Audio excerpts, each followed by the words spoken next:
السلام علیکم۔ آج ہم علامہ اقبال کی ایک رباعی کا مطالعہ کریں گے جو کہ ارمغان حجاز سے لی گئی ہے۔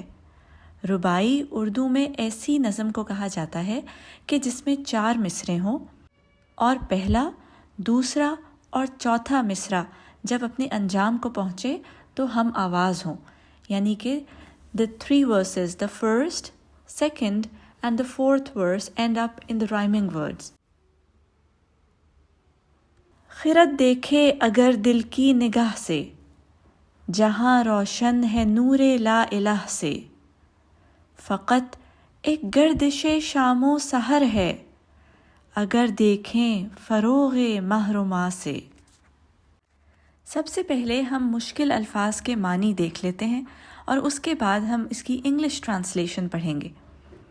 خرد یعنی عقل، لاجک یا ریزننگ۔ نگاہ دکھائی دینے کی طاقت یعنی کچھ پرسیو کرنے کی طاقت اور قابلیت۔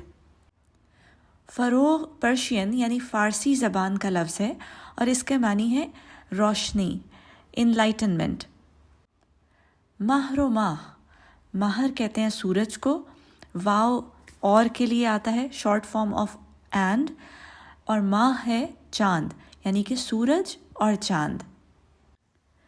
If the wisdom ever sees from heart's inner sight, this world is lit up with La Ilah's light.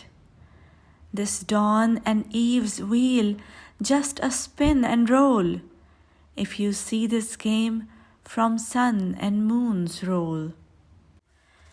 کسی بھی چیز کو دیکھنے کے لیے 2 طرح کے نور کا ہونا ضروری ہوتا ہے، ایک آنکھ کا نور یعنی طاقت بینائی، اور دوسرے عالم کا نور جیسے کہ سورج کی روشنی یا چاند کی روشنی یا پھر کوئی مصنوعی روشنی جیسے بلب یا LED وغیرہ۔ یہ 2 روشنیاں جب ایک وقت میں مہیا ہوں تبھی انسان کسی چیز کو دیکھ پاتا ہے، لیکن یہ دیکھنا صرف اور صرف کسی چیز کی فزیکل کوالٹیز کو دیکھنے کے لیے کافی ہے، یعنی کہ اس چیز کی حیت کہ وہ کیسی دکھتی ہے، کس شکل کی ہے، کس رنگ کی ہے، کس سائز کی ہے۔ لیکن البتہ اگر اس چیز کے اندرونی معاملات کو جاننا ہو، اس کے اندر چھپے ہوئے مخفی راز کو معلوم کرنا ہو تو یہ روشنی کافی نہیں، اس کے لیے کسی اور طرح کی روشنی کا ہونا ضروری ہے۔ یعنی انسان اگر محض آنکھوں کی روشنی سے اور سورج کی اور چاند کی روشنی سے دنیا کی زندگی کو دیکھے تو اسے فقط صبح اور شام کا الٹ پھیر ہی نظر آئے گا۔ دن آیا اور رات ہو گئی، پھر دن چڑھا اور رات میں ڈھل گیا۔